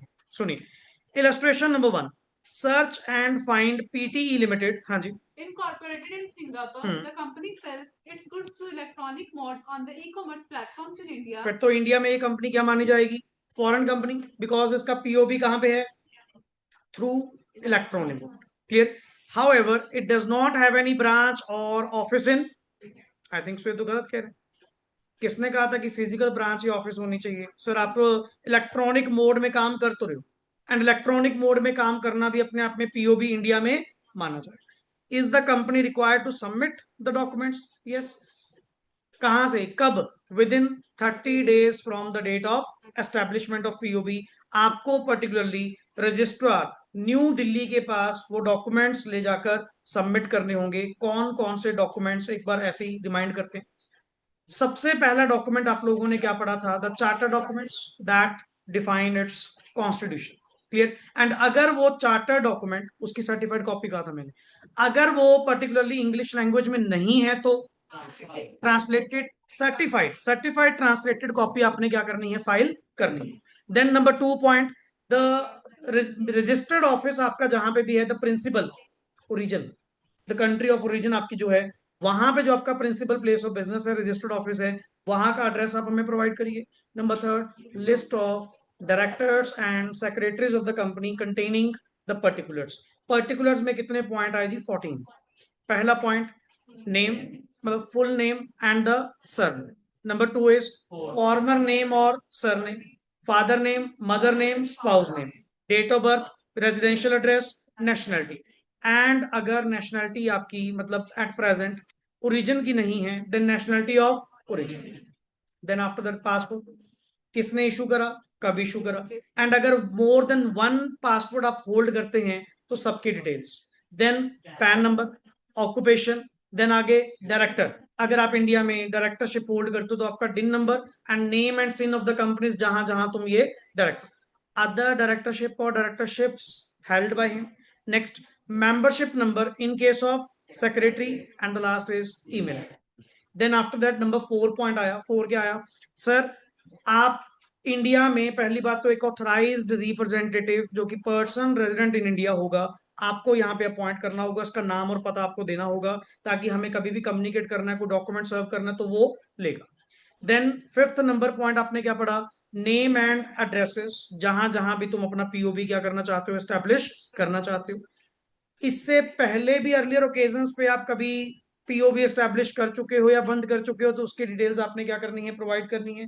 और एक आई थी डिक्लेरेशन, किस बात की डिक्लेरेशन, कि हमारे जो भी डायरेक्टर्स हैं या जो ऑथराइज्ड रिप्रेजेंटेटिव्स जो भी हैं, वो कभी भी फॉर्मेशन के लिए कन्विक्टेड या डीबार्ड नहीं माने गए। क्लियर, ना ही इंडिया में ना ही abroad, and such other information as में भी प्रेस्क्राइब।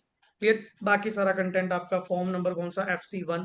क्लियर, और सबसे जरूरी पॉइंट जो आपने पीछे पढ़ा, जाओगे बताकर जाना, और जिस दिन बताकर जाओगे उसी दिन से तुम्हारे पे कोई ऑब्लिगेशन फाइलिंग को लेकर नहीं है। बट अगर कोई तुम्हारा एग्जिस्टेंस ऑलरेडी नामो निशान यहाँ पे कुछ बच गया, तुम्हारे पे ये फॉर्म फाइलिंग की रिक्वायरमेंट्स एंड ऑल चलती रहेगी। Clear, so that is content regarding the particular this 380 को लेकर, क्योंकि नेक्स्ट आगे जो कहानी चलेगी ये भी अच्छी है। 381, 2 मिनट एक स्क्रीनिंग फटाफट जल्दी 380 पे करके दो मुझे। देन 381 की बात करें, जल्दी प्लीज।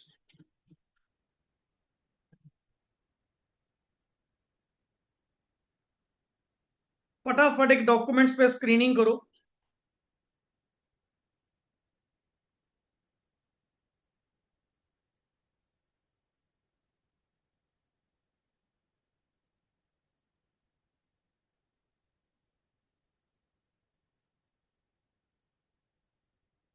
देन आ गया अकाउंट्स ऑफ फॉरेन कंपनी, मेरे मेन सेक्शन तो यही है। अगर आप ये आज कंप्लीट कर लेते हैं 381 वाला, है तो कुछ भी नहीं है, जस्ट खाली डॉक्यूमेंट्स जो पढ़ने वाले हैं। मेन आगे तो आपको रेपिटेटिव कौन सा मिलेगा, जितना तुमने कंपनीज एक्ट के अब तक चैप्टर पढ़ चुके हो मोस्टली आपको सेम मिलेंगे सारे। हाँ, लिटिल बिट थोड़े थोड़े फर्क डिफरेंस होंगे।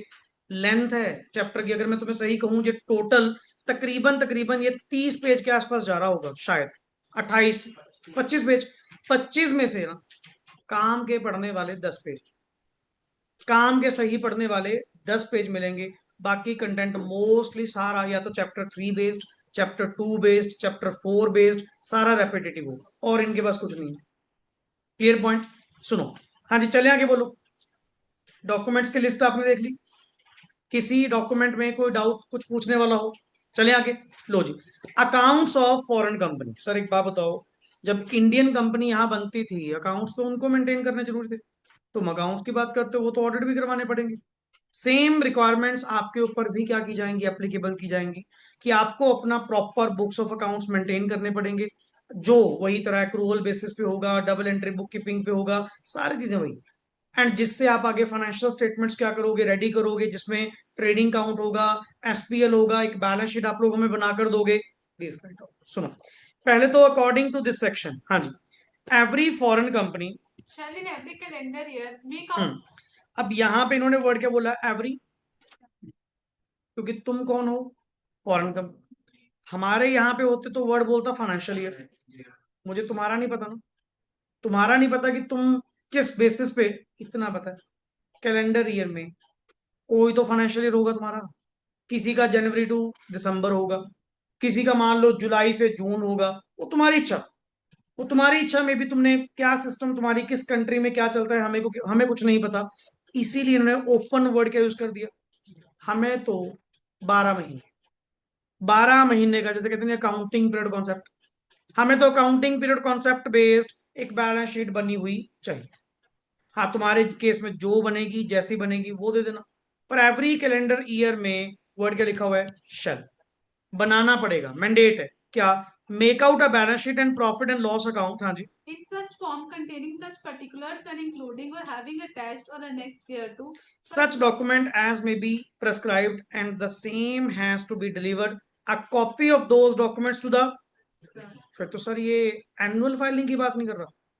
जो अपन नॉर्मल कंपनीज में फाइनेंशियल स्टेटमेंट्स की क्या करते हैं, एनुअल फाइलिंग करते हैं 137 सेक्शन, फिर तो ये भी तो वही बात होगी। पहले तो बनाने को कह दिया, बाद में उसकी सेम कॉपी डिलीवर करवाने को कह दिया to the registrar. Now next is पढ़िए आगे, अकॉर्डिंग टू, यस इसको सीधा पढ़ा करो, अकॉर्डिंग टू कंपनीज रूल्स 2014, कुछ याद करने की जरूरत नहीं है। Companies rules 2014, every foreign company shell prepare, financial statement of its Indian business operations in accordance with Schedule 3rd हाँ or as near thereto as possible for each financial year including कहता सुनो मेरी बात, तुम टोटल कंपनी का क्या बनाते हो, कैसे बनाते हो, मेरे को मतलब नहीं। इंडियन ऑपरेशंस के रिलेटेड, इंडियन जो पीओबी तुम्हारा कहां पे है, इंडिया में, इंडियन ऑपरेशंस के रिलेटेड आपको स्केड्यूल 3 के मुताबिक मुझे क्या देनी है, एक फाइनेंशियल स्टेटमेंट्स बनाकर देनी है, ये तो रिक्वायर्ड है। बाकी तुम बाहर जो मर्जी करना, वो अपनी कंट्री में जाके जो मर्जी करना, पर इंडिया में तो होना। इंडियन बिजनेस ऑपरेशन के लिए सिर्फ उतने पार्ट के लिए, सारा थोड़ी मांग लिया। ऐसे तुम फॉरेन में बैठे हो, बट मैं सिर्फ क्या मांग रहा हूँ, जो पीओबी आपकी कहां पे है, इंडिया, इंडिया की पोजीशन मुझे स्केड्यूल 3 के अकॉर्डिंग बना के देना, ये जरूरी है। आगे, including documents that are required to be the next should be in accordance in accordance with the, क्या बोलते थे, chapter अब चैप्टर 9 में आपने पढ़े कि इन फाइनेंशियल स्टेटमेंट के साथ कौन कौन से डॉक्यूमेंट्स क्या होते हैं, अटैच होते हैं। पहली बात तो फाइनेंशियल स्टेटमेंट की डेफिनेशन ही 5 चीजें इंक्लूड करती है।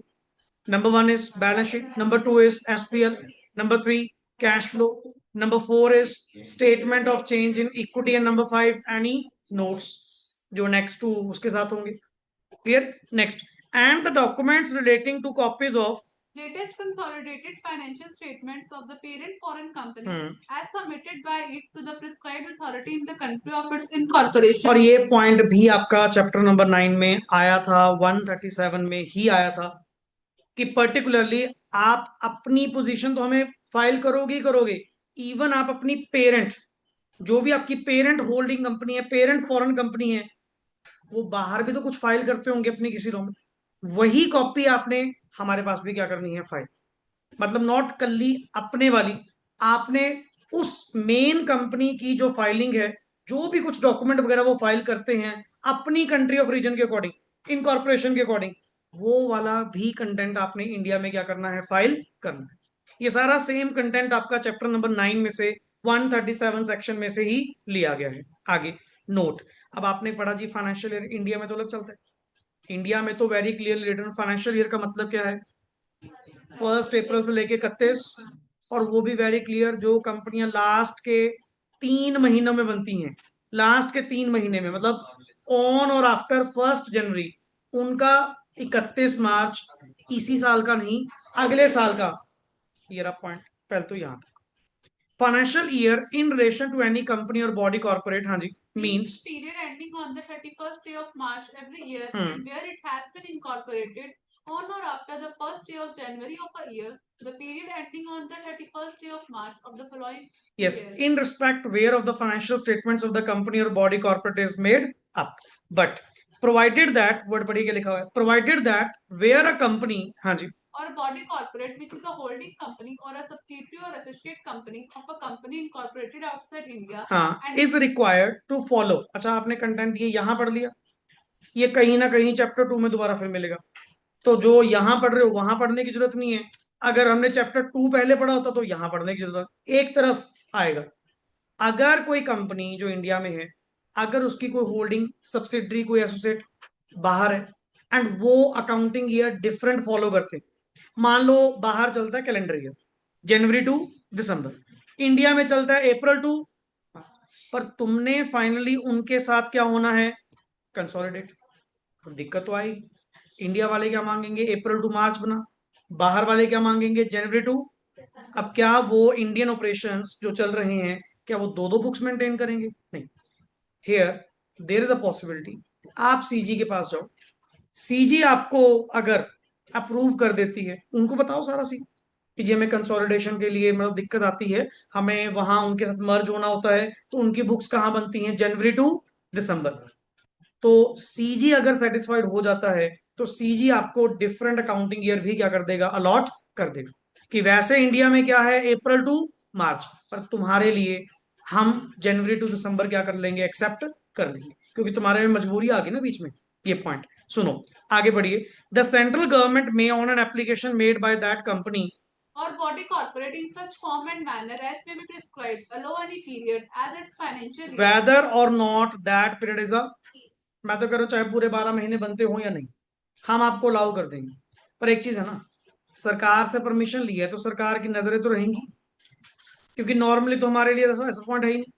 फाइनेंशियल ईयर का मतलब ही क्या है, अप्रैल टू मार्च। वो तो इनके केस में अगर एप्लीकेशन देंगे, सारा सीन बताएंगे, जेन्युइननेस लगेगी, हम आपको अलाउ कर देंगे, चल कोई बात नहीं। और ऐसी प्रैक्टिकल कुछ कंपनीज हैं जो अलग अकाउंटिंग ईयर फॉलो करती है। आगे, provided further that any application pending before the tribunal, as on the date of commencement of the companies hmm, shall be disposed by simply the ये मैटर 2018 जब से ये अमेंडमेंट ऑर्डिनेंस आया था, उसके बाद से ये एप्लीकेशन सीधे किसको जाने लग गई, सीजी को। पहले किसके पास जाती थी, ट्रिब्यूनल। कहते कोई इशू नहीं सर। इनके कहने का मतलब जो एप्लीकेशन पुरानी किसके पास चल रही थी, ट्रिब्यूनल, उनको वाइंड अप भी कौन करेगा, ट्रिब्यूनल। नई एप्लीकेशन जो भी लगेंगी वो डायरेक्टली किसके पास लगेंगी, सीजी। क्या लिखा हुआ है, shall be disposed of by the tribunal in accordance with the provision applicable to it before such commencement. Next is, it is important to note that a foreign company having its, हाँ जी, place of business in India may not necessarily follow a financial year ending on the 31st day of March every year provided it has obtained the requisite approval from the, कहाँ से, आप India में रहकर ही different accounting year follow कर लो, चल जाएगा, पर उसके लिए आपको सेंट्रल गवर्नमेंट से रेक्विजिट अप्रूवल लेनी पड़ेगी। क्लियर। नेक्स्ट इज, आइए एग्जाम्पल 5, इसी बात को लेकर एक बार सेल्फ पढ़ो, सेल्फ पढ़ो एक बार।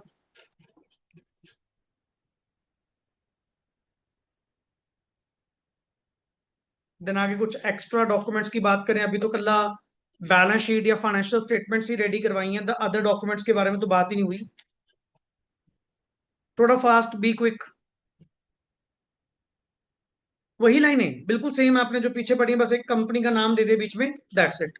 क्लियर। मतलब अगर इसको मैं कहना चाहूँ इग्नोरेबल, कि सर इतना कुछ मैटर नहीं इसमें पढ़ने वाला, सुनो। The central government is empowered to direct that, हाँ जी, in the case of any foreign company or class of foreign companies the requirement of clause as given above shall not apply or shall apply subject to such exceptions and अब modifications तो central government की मर्जी है ना। Central government आपको जो भी order provide करेगी, मे बी कुछ एक्सेप्शंस के साथ, कुछ मॉडिफिकेशन के साथ, जो भी उनको नोटिफिकेशन में, वो तो फिर आपको पर्टिकुलर एक नोटिफिकेशन निकाल के देंगे ना, जो भी उसमें लिखा होगा बेस्ड ऑन दैट पर्टिकुलरली आपको चलना पड़ेगा।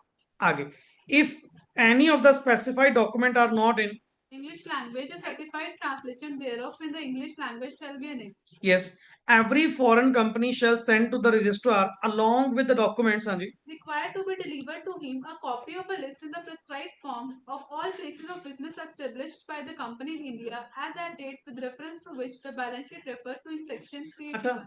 सुनो ध्यान से, इसमें भी तुम लिस्ट किसकी बना के दे रहे हो, पीओबीज की। यहां भी तुम लिस्ट किसकी बना के दे रहे हो, पीओबीज की। आप कहोगे सर लिस्ट तो मैंने पहले भी बना के दी थी, फिर दोनों में फर्क क्या हुआ। नो, मैंने पीओबीज का डाटा तो पहले भी दिया था, अब भी दे रहा हूं, फिर दोनों में फर्क क्या हुआ। वो एट द टाइम ऑफ क्या था, रजिस्ट्रेशन। ये एट द टाइम ऑफ क्या है, एनुअल फाइलिंग। हर साल बैलेंस शीट डेट को इंडिया में तुम्हारे कितने पीओबीज थे उनकी भी एक लिस्ट बनाकर आपने मुझे क्या करनी है, हर बार अपडेट करनी। कहीं पता लगे जी पहले आपके पीओबीज कितने थे 4, अब कितने आ रहे हैं 6, पर 2 तो आपने रजिस्टर्ड करवाया ही नहीं मेरे पास, जबकि इस लिस्ट के अकॉर्डिंग कितने आ रहे हैं 6, क्योंकि ये क्या लिखा हुआ है सर, जितने भी POBs as at the date with reference to which the balance sheet refer to in section बनाई गई है उस दिन को। मैं 31 मार्च नहीं बोल सकता ना, नहीं मैं लिख देता 31 मार्च को, आपके 31 मार्च कैसे कह दोगे, क्योंकि मुझे क्या पता आपका अकाउंटिंग ईयर, थोड़ी सी लैंग्वेज चेंज होगी ना। नहीं अगर इंडियन कंपनी होती मैं वर्ड क्या बोल देता कि 31 मार्च को जितने भी आपके पीओबीज इंडिया में हैं उनकी एक लिस्ट बना के आपके साथ में देनी, पर मुझे नहीं पता ना तुम्हारी बैलेंस शीट कब की, मतलब जिस दिन की भी बैलेंस शीट तुम बनाते हो उस बैलेंस शीट डेट को आपके इंडिया में टोटल पीओबीज कितने हैं उनकी भी एक कॉपी ऑफ लिस्ट आपको साथ में क्या करनी पड़ेगी, अटैच करनी पड़ेगी। Next, according to companies rules this, हाँ जी, Every foreign company shall file with the registrar along with the financial statement in Form FC3 with such fees as provided under Companies Rules 2014, a list of all the places of business established by the foreign company in India as on date of balance sheet देख date. फिर दोबारा वही line आ गई, बस इसमें point पता क्या है, ऊपर वाले में फॉर्म नंबर नहीं था, नीचे वाले में फॉर्म नंबर बता दिया, पर क्या कहा गया FC3 में बैलेंस शीट तो भेजोगे भेजोगे, बैलेंस शीट के साथ list of POB as on the balance sheet date, वो भी साथ में क्या करनी है, अटैच करनी है। इसको लिखे यहां पे, मतलब आपको एनुअल फाइलिंग में लिखवा रहा हूं, एनुअल फाइलिंग में FC3, एनुअल फाइलिंग में FC3 plus list of all POBs as on balance sheet date, list of all POBs as on balance sheet date, ये भी आपने साथ में क्या करना है, फाइल करना है। आओ जी, according to the companies rules if any foreign company ceases to have, ये वही आ गया पॉइंट पर, कि अगर तुम इंडिया में अपना पीओबी क्या कर चुके हो, सीज कर चुके हो, जिस दिन आप हमें नोटिस देकर जाओगे, प्रोवाइडेड तुम्हारा इंडिया में कोई नामो निशान, उसी दिन से तेरा ऑब्लिगेशन ये फाइलिंग को लेकर क्या हो जाएगा, खत्म। पढ़ ले इसको, if any foreign company ceases to have a POB in India, हाँ जी, It shall forthwith give notice of the fact to the registrar and as for from the date on which notice is so given, the obligation of company to deliver any document to the registrar shall cease if it does not have, क्या लिखा हुआ है, other place of business in India। अब ईमानदारी से ना last page के screening करके देख, तुझे उसमें से पॉइंट ही शायद एक मिला होगा, काम पॉइंट ही इसी पेज पे सिर्फ एक ही मिला होगा, दैट इज FC3 में जो तुम एनुअल फाइलिंग करवाओगे, कल्ला FC3 नहीं जाएगा, साथ में लिस्ट जाएगी of all the POBs as on the, बाकी सारा कंटेंट क्या चल रहा है, रिपीट, कहने को तुम्हारे लिए एक पेज बन गया, कहने को पेज बन गया, पता नहीं मॉड्यूल में क्या लिखा हुआ है, ये एक्स्ट्रा कंटेंट, क्योंकि ये सेक्शन की बात भी बोलेगा, रूल्स के अकॉर्डिंग भी बताएगा, कंटेंट वही सेम होएगा। अब आता है मेन पढ़ने वाला, अकॉर्डिंग टू कंपनीज रूल्स, हाँ जी, ये थोड़ा याद करने वाला कंटेंट है जरूर। यस, फर्दर पढ़िए जी। every foreign company shall, along with the financial statement required to be filed with the registrar, attach thereto the following documents, namely statement of related party transactions. देख एक वर्ड देख रहे हो आप लोग, हमेशा वर्ड क्या लिख रहा है यहाँ पे, अलोंग विद, क्या बोल रहा है वर्ड, अलोंग विद, वो तो आपने भेजनी भेजनी, मतलब उसके लिए तो कुछ चॉइस ही नहीं, वो तो इंडियन कंपनी के पास नहीं, तुम्हारे पास कैसे हो जाएगी। फाइनेंशियल स्टेटमेंट तो हमने आपसे लेनी ही लेनी, उन फाइनेंशियल स्टेटमेंट के साथ आपने 3 स्टेटमेंट और लगानी, ये इंपॉर्टेंट है कि what other documents along with the financial statements in the annual filing FC3 में, और क्या क्या जाएगा, 3 स्टेटमेंटें और जाएंगी। पहला, statement of related party transaction, statement of repatriation of profits, repatriation का मतलब क्या होता है, कमाया हुआ पैसा अपनी कंट्री वापस लेके जाना, ठीक है, इसको रिपेट्रिएशन का मतलब, अब सारा देखो, फॉरेन कंपनी में फॉरेन कंपनी ने पैसा कहाँ लगाया हुआ है? इंडिया में। पैसा कमा कहाँ पे रही है? इंडिया में। पर अपनी कंट्री लेके तो जाएगी ना। This is called as repatriation. कमाया हुआ पैसा अपनी कंट्री वापस लेके जाना।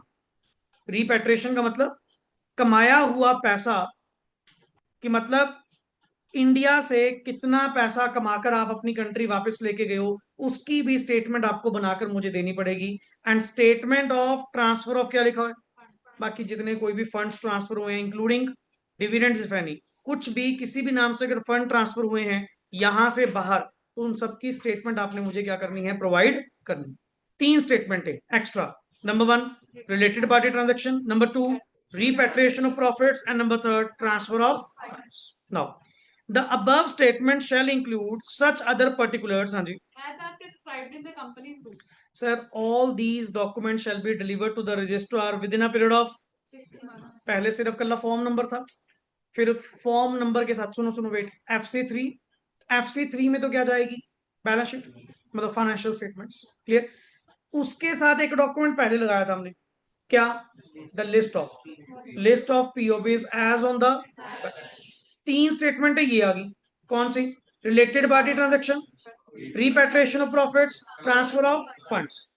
ये डॉक्यूमेंट्स आपने सबमिट कब करने हैं sir? Within a period of, क्या लिखा हुआ है? 6 months of the close of the financial year of the foreign company to which the document. Clear word नहीं बोल रहा ना, क्योंकि मुझे ही क्लियर नहीं है तुम्हारे केस में फाइनेंशियल ईयर क्लोज कब होगा। तुम्हारे केस में मन करे 31 दिसंबर हो, तो भाई 31 दिसंबर से 6 महीने। तुम्हारे केस में मन करे 30 सितंबर हो, 30 सितंबर से 6 महीने। 6 months from the close of the respective financial में तुमने ये एनुअल फाइलिंग आपने करवानी ही करवानी।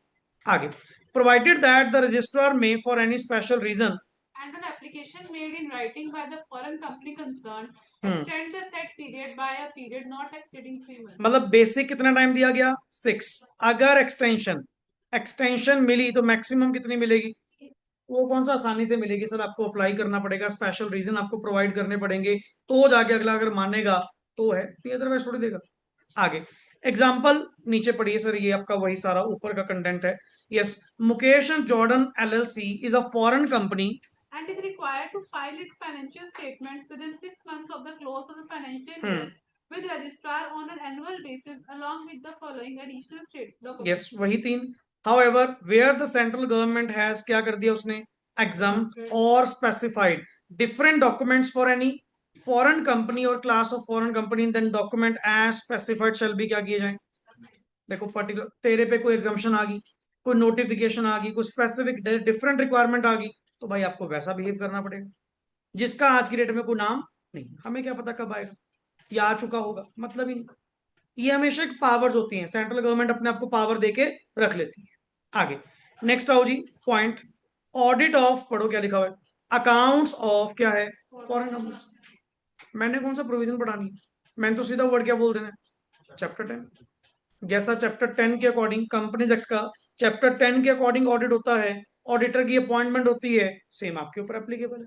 पढ़िए, audit of accounts of foreign company according to companies, हाँ जी, rules 2014। Every foreign company shall get its accounts pertaining to the Indian business operation. हाँ, परटेनिंग टू सिर्फ मुझे यहाँ वाली पोजीशन स्क्वेयर ऑफ करनी है, मुझे बाहर वाले की चिंता नहीं है।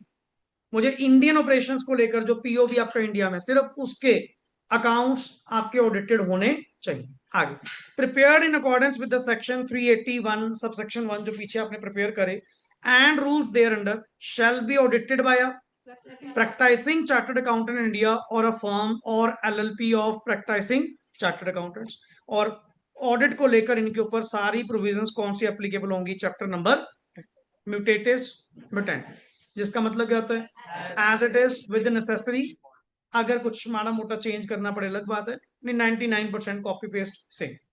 ऐसे ही नेक्स्ट 382 सेक्शन आप लोगों का जो बनता है, that is display of name. अब जो कंपनी आप जहां भी पीओबी एस्टेब्लिश करोगे, प्लेस होगी, प्लेस के बाहर नाम पता कुछ तो लिखोगे, पर पॉइंट ये है तुम पता नहीं फॉरेन कंपनी हो कौन सी कंट्री से, एंड तुम अगर अपनी ओरिजिन वाला नाम लिखने लग जाओ, जैसे मान लो कुछ चाइनीज कंपनी, चाइनीज ब्रांड भी तो पर्टिकुलर इंडिया में है, अगर वो अपनी लैंग्वेज में उसको लिखने लग जाए अपने लोग तो पढ़ भी नहीं पाएंगे, ची चा चू और कुछ बोल रहे उलझ जाएंगे बेचारे। इन दैट केस कहते हैं आप अपना वो तो लिखो ही लिखो। जैसे अगर आपने ब्रांड ब्रांड देखा हो यूनिक्लो, मिन्नीसू, उनका अपनी लैंग्वेज में भी लिखा होता है as well as English language में भी वो साथ में क्या करते हैं, डिस्प्ले करते हैं। क्लियर, ये वो डिस्प्ले ऑफ नेम। अच्छा, डिस्प्ले ऑफ नेम सिर्फ ये नहीं कि बिल्डिंग के आउटसाइड, इनसाइड भी, लेटर हेड्स पे, डॉक्यूमेंट्स पे, ईमेल्स पे, जहां जहां भी तुम्हारी कंपनी का नाम जाता है ना, हर जगह, हर जगह कंपनी की वेबसाइट पे, हर जगह पर्टिकुलरली ये वाला सेक्शन आपको कंप्लायंस करवाना पड़ेगा। क्लियर, पढ़िए। और ये चैप्टर 2 बेस्ड, ये प्रोविजन आपकी क्या है, चैप्टर 2 बेस्ड। पढ़िए, every foreign company shall conspicuously, conspicuously means, conspicuously मतलब क्लियरली, जो विजिबल हो, जैसे कहते हैं word, conspicuously exhibit on the outside of every office और प्लेस। अच्छा, एवरी ऑफिस, मान लो इंडिया में तुम्हारे 5 भी होगी, पांचों, कोई भी, और place where it carries a business, जहां जहां भी तुम कोई बिजनेस कैरी ऑन कर रहे हो ना, इवन वेयर हाउस भी है ना, तो भी वेयर हाउस में भी तो क्या है, बिजनेस का स्टॉक पड़ा, इवन उसके बाहर भी तुम्हें कंपनी का नाम क्या करना पड़ेगा, डिस्प्ले। और आरओसी आजकल बड़े स्ट्रिक्ट हुए पड़े इन चीजों को लेकर, इवन फोटोएं लगती है साथ में, रजिस्ट्रेशन के टाइम पे ना फोटोज क्लिक होंगी। अब ये किसी कंपनी का रजिस्टर्ड ऑफिस चेंज करवाना है तो विद इन द सिटी है, बट पर्टिकुलरली उनकी फोटोज क्या होंगी, साथ में अटैच होंगी विद डायरेक्टर, फोटो में दिखना चाहिए। एंड फोटोज भी ये नहीं पर्टिकुलरली सिर्फ आउटसाइड, आउटसाइड इनसाइड सारी प्रेमिसेस की फोटोज अपलोड होती हैं। गूगल की लोकेशन, लॉन्गिट्यूड, लैटिट्यूड, ये भी वहां पे जाते हैं। That is the case. आगे, यस, हाँ जी, नेक्स्ट पेज पढ़िए। एंड ऑल्सो, सॉरी कहाँ गया, the name of the company and the country in which it is incorporated in letters easily legible in English characters and also in the characters of the language or one of the language in general use in the locality. Vernacular. अब जैसे पंजाब ने पीछे बड़ा mandate नहीं कर दिया था particularly कि जितने भी चाहे ब्रांडेड शोरूम है चाहे कोई भी है, पंजाबी में नाम लिखा होना चाहिए। लैंग्वेज को लेकर तो वैसे ही आजकल बड़े विवाद बने पड़े, साउथ साइड तो बहुत बुरा हाल हो पड़ा है। समझे ना पॉइंट, अगले प्रमोट करते हैं। That is called as particularly कि एक वर्नैकुलर लैंग्वेज, लोकल लैंग्वेज में भी आप अपना नाम वहां पे क्या करेंगे, बाहर लिखेंगे। क्लियर, नेक्स्ट इज आगे, हाँ जी, cause the name of company and of the country in which the company is incorporated to be stated in legible English characters. कहाँ पे, all business letter, bill heads, letter paper and in all notices and other official publication of the company. का मतलब जहां जहां भी company का नाम जाता है ना, हर जगह तुमने पर्टिकुलरली ये रिक्वायरमेंट्स क्या करनी है, डिस्प्ले ऑफ नेम को लेकर पूरी करनी। और एक इतना सा पैराग्राफ डिस्प्ले ऑफ नेम को लेकर, यही तेरी 5 नंबर की वेटेज रखता है। इनमें ना अभी फॉरेन कंपनी जितने चैप्टर्स तुम पढ़ रहे हो नए वाले, कोई कलेक्शन इनके पास अभी है नहीं, ये मोस्टली इन्हीं के आसपास ही घूम रहे हैं। क्वेश्चन अगर पेपर में आ भी रहना तो इनके पास कोई इतना क्वेश्चन का कंटेंट अभी नहीं है। कंपनीज के तो बथेरे क्वेश्चन पड़े इनके पास, बट इनके लिए तो अभी यहीं पे रोटेशन हो रही है। तो उनमें कई बार ऐसा क्वेश्चन आ चुका है, डिस्प्ले ऑफ नेम को लेकर प्रोविजन बताओ क्या होती है। आगे, if the liability of the members of the company is Limited. Cause notice of that, इस बात का फैक्ट भी आपको देना पड़ेगा कि हमारे यहाँ पे मेंबर्स की लायबिलिटी क्या है, limited, to be stated in every क्या, सच प्रोस्पेक्टस इशूड, हाँ जी, And in all business letters, bill heads, letter paper, notice, advertisements, and other official publication of the company. और वो भी इन लीजिबल इंग्लिश कैरेक्टर्स। लीजिबल का मतलब क्या होता है, लीजिबल मींस